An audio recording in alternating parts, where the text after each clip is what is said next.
കുട്ടപ്പാ, നീ അവിടെ വെറുതെ ഇരിക്കാതെ ഇങ്ങോട്ടൊന്ന് വന്നേ. ഈ ലാപ്ടോപ്പിൽ ഫിഷ് ഓർഡർ ചെയ്യാനുള്ള വെബ്സൈറ്റ് കിട്ടുന്നില്ല, ഒന്ന് നോക്കിക്കേ. നീ എന്നെ ശല്യം ചെയ്യല്ലേ അപ്പു. ഞാൻ ഇവിടെ ജീവിതത്തിലെ ഏറ്റവും വലിയ സത്യങ്ങൾ പഠിച്ചുകൊണ്ടിരിക്കുകയാണ്. വായനയാണ് അറിവ്, അറിവാണ് ശക്തി.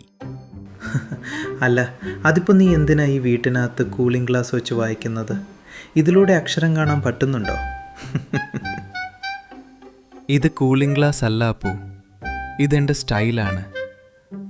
വായന ഗൗരവമുള്ള കാര്യമാണ്, അത് ഗ്ലാസ് വെച്ച് തന്നെ ചെയ്യണം. നീ ലാപ്ടോപ്പിൽ വല്ല ഗെയിമും കളിച്ച് സമയം കളയാതെ വല്ലതുമെടുത്ത് വായിക്കാൻ നോക്ക്. ഓ, വലിയൊരു വായനക്കാരൻ വന്നിരിക്കുന്നു.